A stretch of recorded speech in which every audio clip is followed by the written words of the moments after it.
उसके बाद था किचन।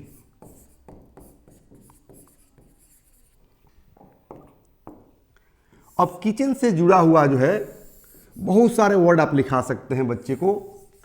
जैसे लिखा सकते हैं कि किचन में जो है गैस होता है, सिलेंडर होता है।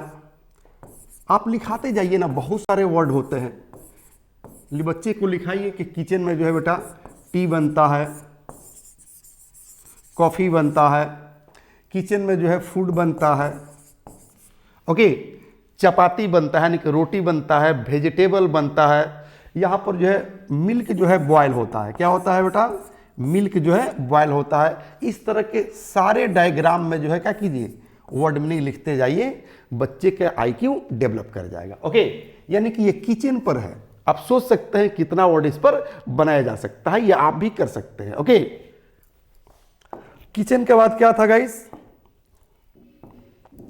बेडरूम था। ओके, तो बेडरूम से जुड़ा हुआ कम से कम बच्चे को 10 वर्ड लिखाइए। लंबा लेक्चर होगा इसलिए मैं लिखा नहीं रहा हूं, मैं डायग्राम खींच रहा हूं, आप खुद जो है इसको लिखाना है आपको। ओके गाइज, कि बेडरूम में क्या क्या हो सकता है, सब में एक एक वर्ड देते जाइए। ओके, जिससे बच्चे का आईक्यू डेवलप कर सके। आप खुद जो है अपना दिमाग लगाएंगे या बच्चे से भी पूछेंगे कि बेटा जो है बेडरूम में क्या क्या होता है, तो बच्चा जो है खुद बताने लगेगा। बस उसकी जो है अंग्रेजी यहाँ पर लिखते चले जाना है हर डायग्राम में। और भी अगर डायग्राम की जरूरत पड़ती है तो और भी लंबा खींच लीजिए नोटबुक पर। ओके, ए स्टडी रूम, यहां भी डायग्राम खींचिए कि स्टडी रूम में क्या क्या होता है।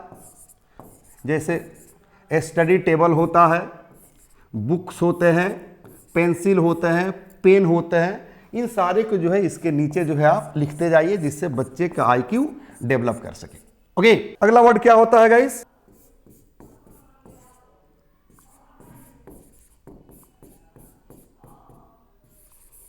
Worshipping room. वर्शिपिंग रूम के नीचे जो है क्या कीजिए, डायग्राम खींचिए और बच्चे से पूछिए कि वर्शिपिंग रूम में क्या क्या होता है। बच्चा बताता है तो ठीक, नहीं तो आप खुद से बताइए कि बेटा स्टैचू होता है, और भी जितने भी जो है उसमें जो है वस्तु होते हैं, उस सारे वस्तु को आप नोट करते जाइए। ऑटोमेटिक बच्चे का आईक्यू डेवलप करेगा। और बच्चे से भी पूछिएगा ना कि बेटा वर्शिपिंग रूम में क्या क्या होता है, जाकर देख कर आओ तो वर्शिपिंग रूम में, तो बच्चा आकर फटाफट बताने लगेगा। बच्चे को किचन में भेज दीजिए और बच्चे को बुला के पूछिए कि बेटा किचन में क्या क्या है बताओ। तो अगर हिंदी में बताता है तो उसको अंग्रेजी में बताना शुरू कर दीजिए। अगर आपको नहीं आता है तो डिक्शनरी का सहारा ले लीजिए। आज तो आईटी इतना डेवलप कर गया है कि कहीं से उसको सर्च मार सकते हैं और जो है बच्चे को आप लिखा सकते हैं। इस तरह से डायग्राम बनाकर आप बच्चे को बताइए, हर चीज बच्चा सीख जाएगा। ओके, क्योंकि आज के जनरेशन माइंड ब्लोइंग है गाइस। आज का जनरेशन इतनी तेज है जिसका कोई हिसाब नहीं। अगर आप अपडेट नहीं है तो आपसे भी एक कदम आगे है, भले आप टीचर हैं चाहे पेरेंट्स हैं, वो अलग की चीज है। इसलिए बच्चे का प्रेजेंस ऑफ माइंड पर आप ध्यान दीजिए। अगला वर्ड है गाइस बाथरूम। बाथरूम लिखिए और बाथरूम के नीचे जो है डायग्राम खींचिए और बच्चे से पूछिए कि बेटा बाथरूम में क्या क्या होता है, जाकर देख कर आओ तो बाथरूम।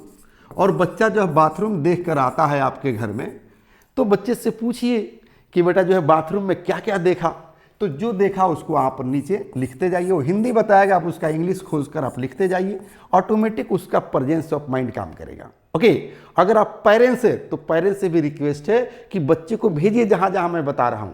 जैसे गेस्ट रूम में भेजिए, किचन में भेजिए, बेडरूम में भेजिए, स्टडी रूम में भेजिए, वर्शिपिंग रूम में भेजिए। अगर मुस्लिम बच्चा है तो जहां नमाज अदा किया जाता है वहां पर बच्चे को भेजिए।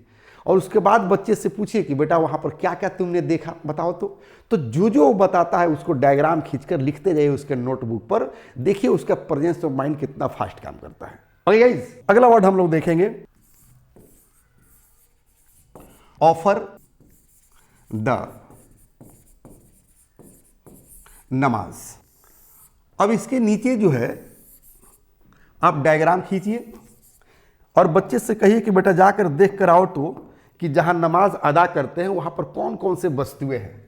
और जब बच्चा देख कर आता है तो उससे पूछिए, किसी न किसी भाषा में तो बताएगा, हिंदी में बतावे, भोजपुरी में बतावे, इंग्लिश में बतावे, उड़िया में बतावे, मराठी में बताए, बंगाली में बताए, हिंदी में बताए, किसी भी भाषा में जब बताता है तो उसका अंग्रेजी जो है डायग्राम खींच कर आप यहाँ लिखते जाइए। देखिए जो है बच्चे का जो है IQ कितना डेवलप करता है, आप दंग रह जाएंगे। क्योंकि आज का जनरेशन बहुत तेज है, बहुत फास्ट है, बशर्ते कि उसे राइट डायरेक्शन की आवश्यकता है। जब उसको राइट डायरेक्शन मिल जाएगा ना तो डेफिनेटली वो मंजिल तक पहुंच जाएगा, आपका मेहनत कम हो जाएगा। क्योंकि कब जब इस तरह से पढ़ाइएगा ना तो बच्चा इंटरेस्ट लेगा, बच्चा मस्ती में पढ़ेगा। बार बार कहता हूं कि डांटना नहीं है, मारना नहीं है, पीटना नहीं है। बच्चे का IQ कैसे डेवलप करेगा इस पर वर्क करना है। ओके गाइस, और मेरी आप सबसे एक रिक्वेस्ट है कि अगर आप अपने बच्चे को यूट्यूब पर पढ़ाते हैं या खुद आप यूट्यूब पर पढ़ते हैं तो मेरी हाथ जोड़कर आपसे विनती है कि आप मेरे ऐप पर चले आइए, क्योंकि मैं ऐप पर भी बिल्कुल फ्री में पढ़ाता हूँ।